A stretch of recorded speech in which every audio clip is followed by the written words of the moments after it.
할렐루야. 사랑하는 대강의 가족 여러분, 오늘 하루도 하나님의 말씀과 동행하는 하루 되길 소망합니다. 오늘 말씀은 출애굽기 12장 29절에서 36절 말씀입니다. 밤중에 여호와께서 애굽 땅에서 모든 처음 난 것, 곧 왕위에 앉은 바로의 장자로부터 옥에 갇힌 사람의 장자까지와 가축의 처음 난 것을 다 치심해 그 밤에 바로와 그 모든 신하와 모든 애굽 사람이 일어나고 애굽에 큰 부르짖음이 있었으니 이는 그 나라에 죽임을 당하지 아니한 집이 하나도 없었음이었더라.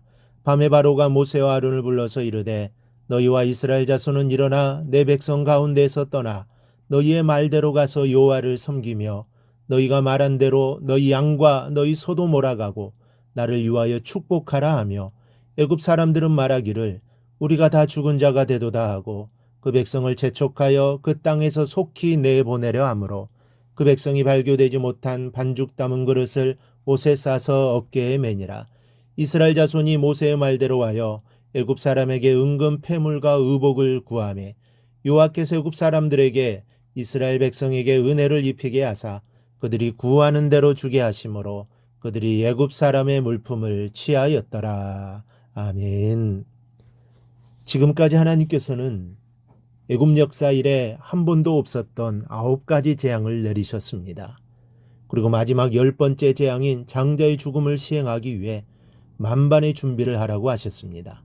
이 말씀을 들은 이스라엘 백성들은 28절을 보면 이스라엘 자손이 물러가서 그대로 행하되 여호와께서 모세와 아론에게 명령하신 대로 행하니라. 그 명령하신 말씀대로 이스라엘 백성들은 양을 잡고 그 피를 문설주와 임방에 바르고 문을 꼭꼭 잠그고 집 안에 있었습니다. 그리고 하나님의 신호가 있으면 곧 떠날 준비를 완전하게 마쳤습니다. 그리고 오늘 우리는 하나님이 애굽에 내리신 마지막 10번째 재앙을 접하게 됩니다. 이 마지막 재앙은 애굽의 모든 장자가 하나님의 심판으로 죽어야 하는 무서운 재앙입니다. 가축은 물론 애굽 사람의 장자는 모두가 죽었습니다. 정말 어마어마한 심판입니다. 그런데 이렇게 무서운 하나님의 심판에는 양면성이 있습니다. 심판이라는 말은 누가 들어도 무서운 단어입니다. 그러나 그것이 다는 아닙니다. 예를 들면 학교에 아주 무서운 선생님이 계십니다. 그러나 모두가 그 선생님을 무서워하는 것은 아닙니다. 숙제를 안 해온 학생은 그 선생님이 무서울 수밖에 없습니다.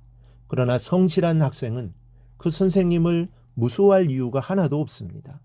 법을 어긴 사람은 경찰관을 두려워합니다. 그러나 선량한 시민은 그와 만나는 것을 두려워할 이유가 없습니다. 죽음도 마찬가지입니다. 믿지 않는 자들에게는 죽음이 두려운 것입니다. 하지만 믿는 우리는 그렇게 두렵지만은 않습니다. 왜냐하면 죽음 이후에 하늘나라에서의 영원한 삶이 보장되어 있기 때문입니다. 하나님의 심판도 마찬가지입니다. 악인에게 있어서 하나님의 심판은 무섭고 두려울 뿐입니다. 그러나 의인에게는 심판이 오히려 복이 된다는 사실을 기억하시기 바랍니다. 오늘 우리가 봉독한 본문을 보면 하나님의 심판이 임합니다.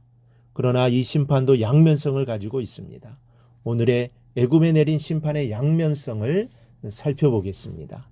먼저는 애굽을 향한 심판입니다.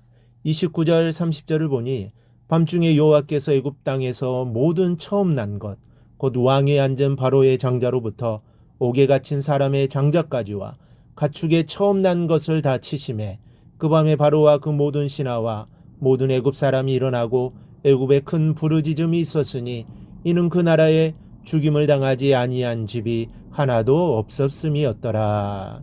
옥에 갇힌 사람의 장자까지 다 죽이셨다고 하였으니 얼마나 철저하게 심판이 이루어졌는가를 가히 짐작할 수 있습니다. 특별히 여기에서 갇힌 사람이라는 단어는 단순히 죄수가 아니라 전쟁 중에 잡혀온 포로라는 뜻을 가진 단어입니다.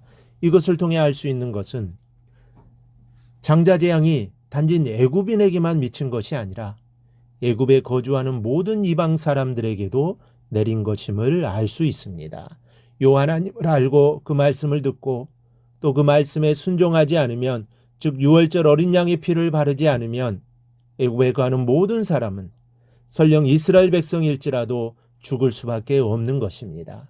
이처럼 하나님 앞에서는 이스라엘이란 혈통이나 성도란 이름이 중요한 것이 아닙니다. 진실로 하나님의 말씀에 순종하는지 여부가 중요한 것입니다.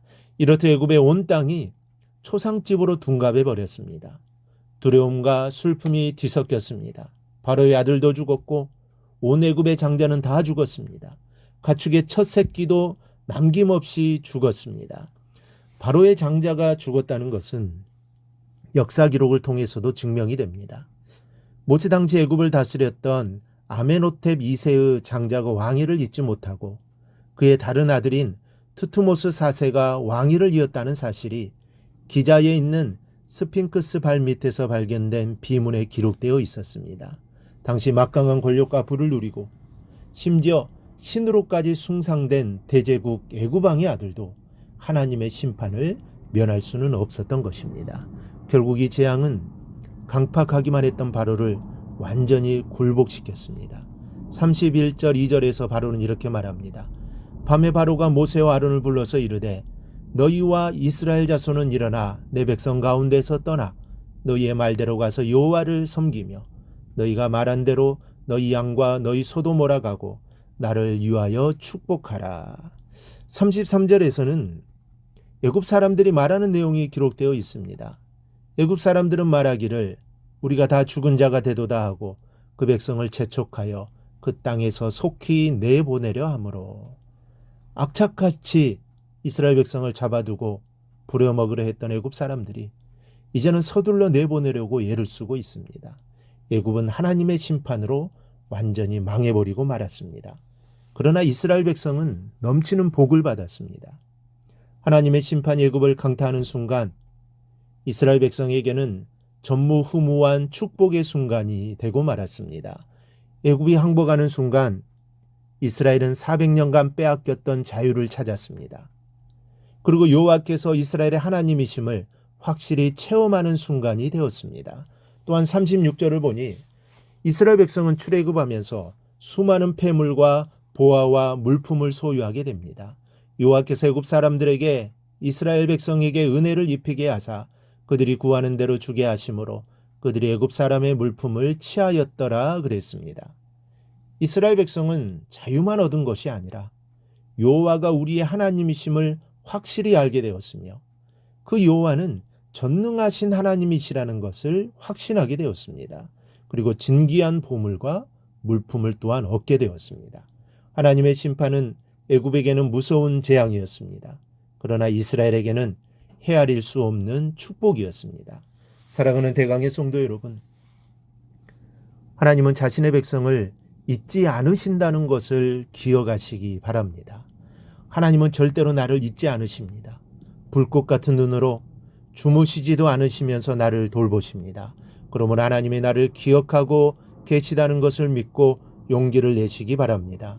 지금의 삶이 좀 고달프고 힘들더라도 하나님이 나를 기억하시고 언젠가는 역전시켜 주심을 믿고 나아가기를 바랍니다. 우리가 주님을 의지하는 한 주님의 손길은 우리의 인생을 인도해 주실 것입니다. 신실하신 하나님의 인도하심이 오늘도 함께하길 축복합니다.